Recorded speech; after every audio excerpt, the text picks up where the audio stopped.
মাননীয় প্রধান উপদেষ্টাকে অনুগ্রহপূর্বক মহামান্য রাষ্ট্রপতির নিকট প্রধান উপদেষ্টা পদের শপথ ও গোপনতার শপথ গ্রহণের জন্য সবিনয় অনুরোধ জানাচ্ছি। বিসমিল্লাহির রহমানির রহিম।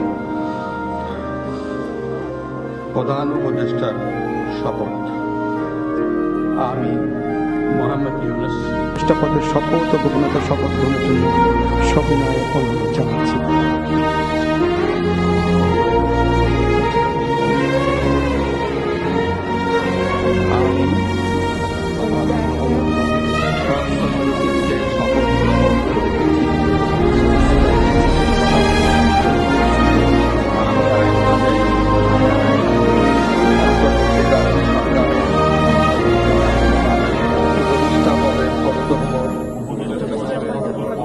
বিশ্বস্ততার সহিত পালন করিব।